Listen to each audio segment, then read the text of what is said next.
Assalomu alaykum, hurmatli YouTube kuzatuvchilari hamda kanalimiz obunachilari. Bugun Qur'on mo'jiza kanalimizda yangi navbatdagi videoni tayyorlaganmiz. Videoni boshlashdan oldin siz azizlardan videoga like bosib, kanalga obuna bo'lishingizni so'raymiz. Yaxshi himoyalangan osmon.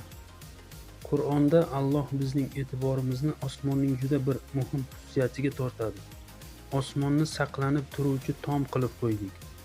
Ular, mushriklar esa ularning alomatlaridan yuz o'giruvchidirlar. Anbiyo surasi 32-oyat. Osmonning bu xususiyati 20-asrda amalga oshirilgan ilmiy tadqiqotlar orqali isbotlandi. Yerni o'rab turgan atmosfera hayotning davom etishi uchun ahamiyatli funksiyalarni bajaradi.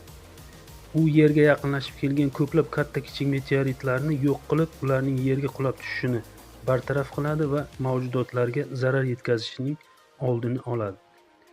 Bundan tashqari, atmosfera jonzotlarga zararli bo'lgan kosmosdan kirib keluvchi yorug'lik nurlanishlarini filtrlaydi. Atmosferadagi bu funksiyaning eng hayratga qoldiradigan jihati shundaki, u faqatgina xavfsiz va foydali nurlarni ko'rinadigan yorug'lik, ultrabinafshaga yaqin bo'lgan nur va radio to'lqinlarni o'tkazadi. Bu radiatsiyalarning barchasi hayot uchun zaruriydir. Atmosfera faqatgina qisman o'tkazadigan ultrabinafshaga yaqin bo'lgan nurlar o'simliklarning fotosintezi hamda barcha mavjudotlarning yashashi uchun juda muhim rol o'ynaydi.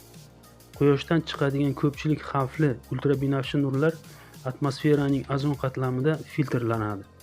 Ultrabinafsha nurlar spektrining faqat cheklangan va zaruriy qismigina yergacha yetib keladi. Atmosferaning himoyalovchi funksiyasi shu bilan tugamaydi. Atmosfera shu bilan birga kosmosning taxminan -270°C bo'lgan ayovsiz sovug'idan Yerni asraydi. Yerni zararli ta'sirlardan yolg'iz atmosferaning o'zi himoya qilmaydi.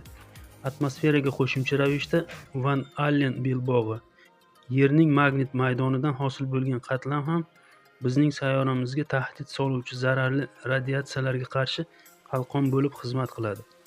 Quyosh va boshqa yulduzlardan muttasil chiqadigan bu radiatsiya tirik jonzotlarga halokatli ta'sir qiladi. Agarda Van Allen belbog'i bo'lmaganda edi, Quyoshda vaqti bilan sodir bo'ladigan quyosh chaqnashlari deb ataluvchi juda katta energiya portlashlari Yer yuzidagi hayotni barbod qilgan bo'lar edi. Van Allen belbog'ining ahamiyati to'g'risida Dr. Hugh Ross shunday deydi: Aslida bizning quyosh sistemamizdagi sayyoralarning birortasida ham Yernikidek o'ta yuqori zichlik mavjud emas. Bu ulkan nikel temir yadro bizning ulkan magnit maydonimiz uchun mas'uldir. Bu magnit maydon Van Allen radiatsiya qalqoni belbog'ini hosil qiladi. U Yerni radiatsiya bombardimonlaridan himoya qiladi. Agar bu qalqon bo'lmaganda edi, Yer yuzida tiriklikdan nishon bo'lmas edi. Magnit maydonga ega bo'lgan boshqa yagona qoya toshli sayyora bu Merkuriydir. Ammo undagi magnit maydonning quvvati Yernikiga nisbatan 100 barobar kuchsizdir. Hatto bizning singil sayyoramiz bo'lgan Venera ham magnit maydonga ega emas. Van Allen radiatsiya qalqoni Yerga ato qilingan tanho konstruksiyadir. Yerning magnit maydoni tufayli yuzaga keladigan magnitosfera qatlami Yerni samoviy jismlar, zararli kosmik nurlar va zararlardan himoya qiluvchi qalqon vazifasini o'taydi. Yuqoridagi rasmda Van Allen belbog'i deb ham ataladigan bu magnitosfera qatlami ko'rinib turibdi. Yerdan bir necha kilometr yuqorida o'rin olgan bu belbog'lar Yer yuzidagi tirik jonzotlarni kosmosdan yetib kelishi muqarrar bo'lgan falokatli energiyalardan himoya qiladi. Bu ilmiy topilmalarning barchasi dunyoning o'zgacha usulda himoya qilinganligidan dalolat beradi. Muhimi shundaki, yaratilgan bu himoya 14 asr ilgari Qur'oni Karimning osmonni saqlanib turuvchi tom qilib qo'ydik degan oyatida ma'lum qilingan edi.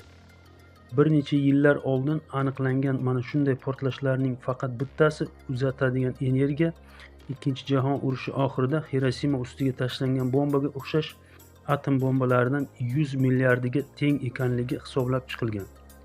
Portlash sodir bo'lgach 58 soatdan so'ng kompaslarning magnitli millari noodatiy harakatlarni namoyon qilganligi va Yer atmosferasidan 250 kilometr balandlikda temperatura to'satdan 2500 gradus Selsiy ga chiqib ketganligi kuzatildi.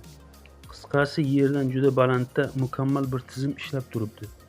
U biz yashab turgan dunyoni o'rab turadi va uni tashqi tahdidlardan himoya qiladi. Ko'p asrlar muqaddam bu himoyachi qalqon vazifasida xizmat qilayotgan dunyoning atmosferasi haqida Alloh bizga Qur'onda xabar bergan edi. E'tiboringiz uchun rahmat.